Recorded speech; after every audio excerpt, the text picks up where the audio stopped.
Welcome back to the Tech Talks Daily podcast, where today we're going to discuss the latest findings from a recent study conducted by ClickUp, the productivity platform. And many of you may remember we spoke to their founder, Zeb Evans, around a year ago, I think it was, which, if you've not heard that, I do urge you to check that episode out too. But they reappeared back on my radar after I read about their study, which identifies the technology and culture trends behind the most productive businesses. And with us today, we have Richard McGuinness, and he is VP of Sales EMEA at ClickUp, and he's going to be sharing his insights about the study and how it reveals that open communication, inclusive culture, and the right technology are collectively the major factors to driving higher productivity.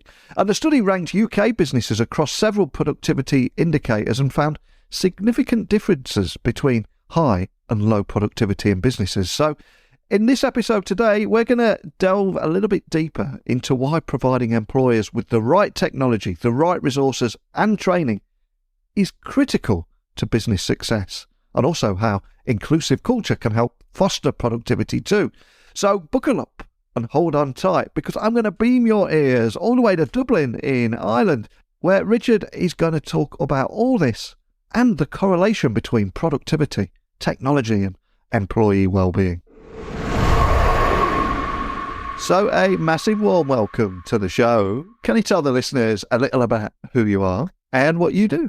Sure thing. My name is Richard McGuinness. I am the VP of Sales for ClickUp, and I have the pleasure of leading the sales, the success, the business development teams in Europe, based out of our Dublin head office, which we've only just opened, and hoping to cut a ribbon next week. Fantastic. And we talked today, I think it's almost exactly 1 year ago since I spoke to Zeb Evans, and he shared the story behind ClickUp, and it's, as it was then, a $4 billion valuation. But for anyone that's hearing about ClickUp for the very first time, can you just tell the listeners a little more about the company and the kind of problems that you solve for your customers? Yeah, sure thing. We have built what is, we believe, the number one all-in-one workplace productivity platform that really just adjusts and flexes to the way that people want to work. And the real idea of it is that we try to replace all of these different productivity tools, all these different sort of silos or different pieces that people typically do work in, and connect them into a single unified platform. So whether it be project management or OKR tracking, whiteboards, and the kind of the document collaboration that's important in getting work done, we bring it all into one environment. So regardless of the size of the team, the industry that you're working in, the piece of the business that you operate in, you can work together in a very transparent and flexible way. And we have grown since you've spoken to Zeb. The ClickUp story continues to accelerate. We're now used by almost 10 million users, with over, I think we've just popped over about 2 million teams globally using our platform to make their teams and themselves more productive and more efficient. Wow, that is just phenomenal. And one of the companies I write for, I've got a tech column, and they use ClickUp, so I'm quite familiar with using it myself too. And one of the reasons I invited you on the podcast today was recent research from ClickUp appeared on my radar, and it revealed that the right technology, open communication, and inclusive cultures are all collectively major factors in driving higher productivity. But can you just set the scene and tell me a little bit more about this research and who you surveyed? Yeah, sure thing. So we were. It's important to talk to the users, the actual audience of people that are being affected by the tools that companies select. Yeah. So we spoke to about 2,000 workers across the UK, and we tried to figure out what sort of organization were they working within. Did they believe that they were in a high productivity, a medium productivity, or a low productivity business? And the intention was to be able to rank the businesses that they were part of across a couple of productivity indicators, effectively trying to figure out, well, what makes a company productive and what do the employees themselves see as the number one impacting motion that a business can do to make them more productive and more efficient.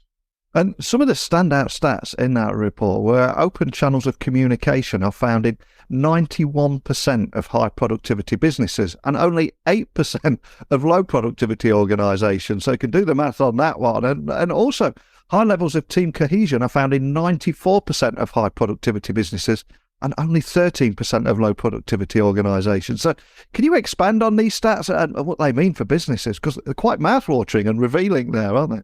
It really shows, doesn't it, Neil, when you think about how an employee experiences the workplace. And the workplace isn't the office that somebody's part of anymore. It's a way that they do work together. And I think what we've understood is that businesses really need to focus on how do they protect employee productivity. There's a number of downstream, very positive impacts. And we've seen that employers who prioritize, for example, knowledge sharing, transparency, openness, and the kind of consolidation of these different tools that teams are typically asked to use, they're the ones that are going to win the war for talent. The talent really has an opportunity to work in any environment that they want to. And now employers need to pause and reflect on, well, what tools are we giving our teams to set them up for best success? And then thereby reap the productivity benefit of having great teams doing great work in productive ways. And what also stood out to me was that employees provided with the right technology reported 88% of people in high productivity businesses, dropping to 48% in low productivity organisations. So can you expand on why providing employees with that right technology, the right resources, and ensuring they have enough training is actually critical to business success? Because I think so often businesses get carried away with just carrying out the tasks, head down, business as normal, without taking into account these things. And that's where the magic happens, right? Absolutely. And you've got to look at how do we bring teams into an environment that they're going to succeed in? And how do we onboard those teams into a place where they're going to, how they are onboarded to be able to get best effect in their role? And we try to focus in on how do companies safeguard the type of development time for these new hires? How do they get up to speed quickly? And then provide the kind of continuous learning or professional development through the career journey to make sure that they are always increasing their productivity and ultimately adapting and adjusting to be able to achieve the business's goals. Because, we've often found ourselves in companies, and Neil, I'm sure you've seen it across the industry, where the employer expects the employee to work for the system. And we found that productive organizations are ones that set up systems that actually work for the employees. So the highly productive businesses in the UK, in the survey that we conducted, they prioritize very open channels of communication. They prioritize using software to allow teams to collaborate. And really importantly, and oddly enough, to allow full visibility across all departments so that people can see where their work has had effect, what sort of impact it's had, and where exactly they've been able to contribute to the goals that the company has agreed to focus on.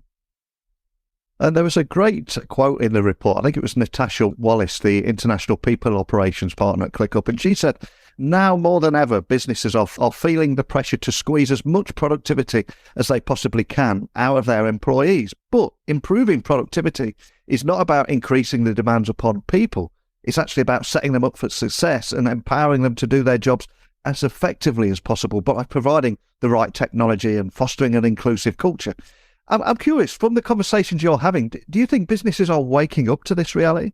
I'm really surprised, Neil, by both ends of the spectrum. There's a lot of businesses that have kept their head in the sand and haven't updated their productivity metrics to examine how teams should work today. The ones that have made that adjustment and have effectively begun to look at how, instead of saying it's all about input and it is an arbitrary kind of checkbox of to-do list or presenteeism, those companies, the companies that have held on to those outdated metrics, I think, are being slowed down. And particularly in a very dynamic environment like the one we're operating in today, in a macroeconomic climate we have, we are seeing that those companies are not succeeding at the same pace. The ones that are the ones that have unlocked a kind of an output-focused approach to productivity. And again, that idea of being intrinsically motivated, a team member knowing what their input is likely to deliver in terms of a strong output for the company. They can see that they are contributing to the company's success. It's so super important. And I think the companies that get that and realize that they want to allow their teams to feel more efficient and to contribute in a very productive way, they're the companies that are succeeding and are finding lower employee attrition, higher degrees of retention, and much better outputs from their teams by allowing them to get that sort of balance. And as someone that's working right in the heart of this space, you've probably seen and heard a lot of these stats or similar stats before. So did anything in this report surprise you at all? I think the thing that it's such a soft piece, Neil, in a certain way, about building happy teams, connected teams, and making sure that the employees enjoy what they're doing. And we found in the survey that almost half of the employees in the highest performing organizations believe they get a very high degree of job satisfaction because their productivity is high. And the ones that work within these organizations feel that the tools, the setup of the workplace actually contributes to a positive work-life balance and really motivates them. In fact, we saw that over 42% of the people that we surveyed said that the right sort of company culture contributes to a positive feeling of work-life balance, and 40% of them are more motivated as a result of of working within a highly productive environment. And the question I've got to ask, of course, for members of your community that might be listening to this podcast, what's next for ClickUp? What can the community expect from you this year? Are there any teasers you can leave us with? Yeah, one of the things we're genuinely excited, Neil, about the bridge we've built to our particular European-based customers. We opened our EMEA office last year. We're going to continue to expand across Europe from our jump-off point of our EMEA HQ in Dublin. But what we're all super pumped about at the moment, Neil, is we had our Level Up event earlier this week where we announced and launched ClickUp 3.0. So that's really a fundamental shift in the ClickUp experience, both at a platform level to ensure that teams are getting a faster, more reliable, more resilient infrastructure to do their work on. But it delivers an enormous amount of new features to be able to get the right tools into the right team's hands. And we've got I know you, Neil, probably more than anybody else have heard countless things about how AI is going to impact the workplace. We're really excited about what ClickUp AI is going to deliver. Being able to use an artificially intelligent engine to be able to take some of that sort of clunky text that people dump into large documents, summarize it, be able to elevate the kind of writing skills that people oftentimes don't have when they're working in a collaborative environment. We got some really cool things with universal search, being able to connect all of the integrated platforms that you have into ClickUp, and then search in one environment for whatever particular document or particular note you're looking for. And by so doing, cut down on the toggle tax that a lot of companies tend to suffer from, where they're working across 17 different screens as they flick from one to the other. So there's a lot of really cool features coming in ClickUp 3.0. We in the office and on our internal environment switched over to it at the start of the week, and it blows your mind. It's just genuinely leveled up the way that you can see the work, connect to the teams that you need to be able to work alongside, and get some really cool things moving through your business. Wow, that sounds incredibly cool. I'm sure as members of your community quite excited about what that AI will look like in ClickUp. And listening to you there, what I especially loved about what you brought up was it's not about replacing people. A lot of people, there's a lot of scary stories out there on news feeds that are there just to generate clicks because, hey, bad news sells, good news doesn't, and all that. But you used the phrase, I think it was, that it will elevate writers. It will actually help people. It will make it. It will improve their productivity. And you mentioned that toggle tax there as well. And I think every business goes through that. And it's about complementing teams' productivity and humans rather than replacing them, right? I think it's about augmenting. So people don't want to do the bare bones drudge or dross work. It's not satisfying. It doesn't allow them to feel positive about the contribution that they're making. If they have to slog through 75% of the day with mundane, routine, easy to automate tasks. And what AI does is it augments team members. And I can't wait to see. I think the AI revolution that we're about to go through, Neil, is going to happen so super quickly across all of the businesses that touch content, that touch others. There's just so many positive impacts that are going to be had. But the real thing is, as you say, it's not about the fear. It's about how can we unlock the potential to augment the team members. These AI models are going to be able to do some of the drudge work, and it really unlocks then teams to spend time in creative, high value, high impact tasks.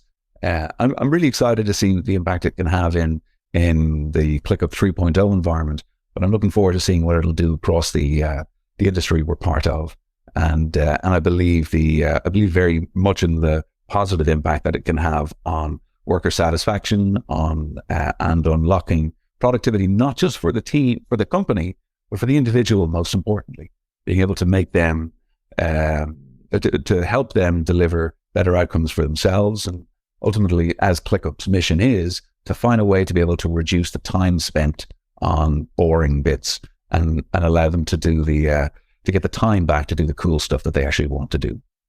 100% with you on that. And I cannot thank you enough for coming on here and sharing your insights today. But I'm going to ask you to leave everyone listening with one other thing too, and that is a book that has maybe inspired you or something that you've passed on many times to different people because it has affected or impacted you that much. So all I'm going to ask is, what book are you going to leave everyone listening and why?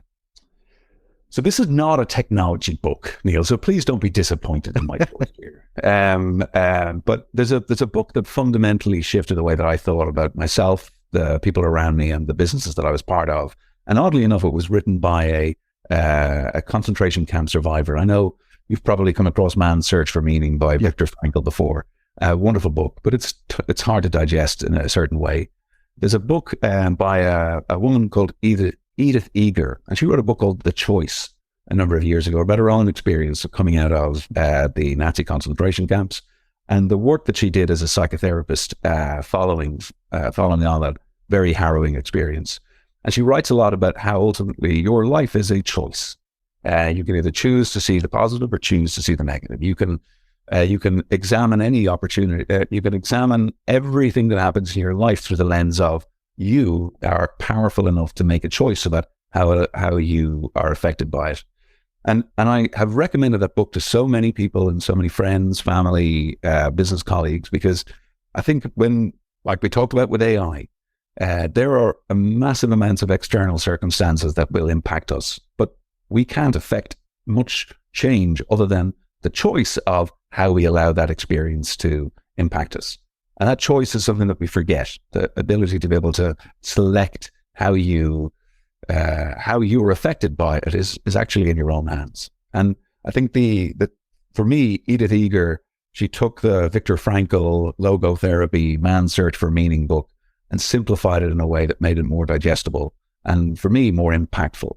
And I thoroughly recommend the book to anybody who has an interest in developing their own perception of the world and developing their own sense of happiness and contentment in sometimes a world gone mad.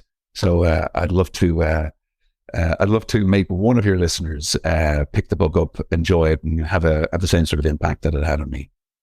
Well, I, for one, I've added that to my Amazon wish list. Straight at the end of this podcast, I'm going to be adding that. It sounds fantastic. And I think such a timely reminder of a powerful message like that, because I think it's something that we all need in our lives, especially when we're surrounded by 24-hour rolling news channels and the doom and gloom of social media and endlessly scrolling down nothing but bad news. So I will be checking that out. And for anyone listening that would just like to find out more about ClickUp, maybe even look at the report we've referenced today, what's the best starting point for everything?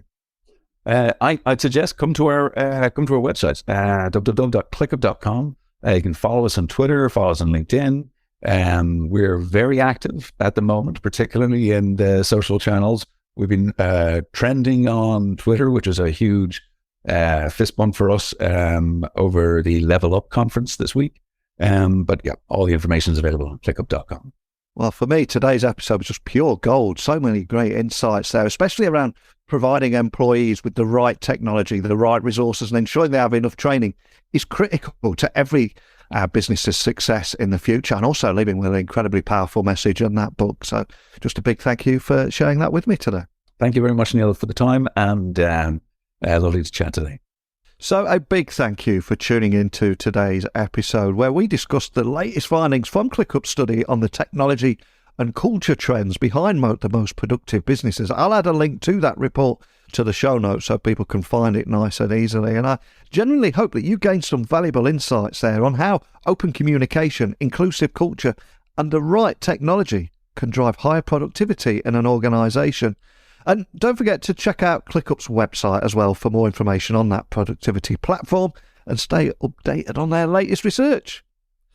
But if you've got anything you want to share with me, whether it be a question, whether it be your story, whether you want to come on the podcast, whatever it is, my door is open to each and every one of you. So email me now, techblogwriter@outlook.com, Twitter, LinkedIn, Instagram @NeilC.Hughes. We'll keep this conversation going. Please join me again tomorrow. We'll do it all again with a different guest and a different industry.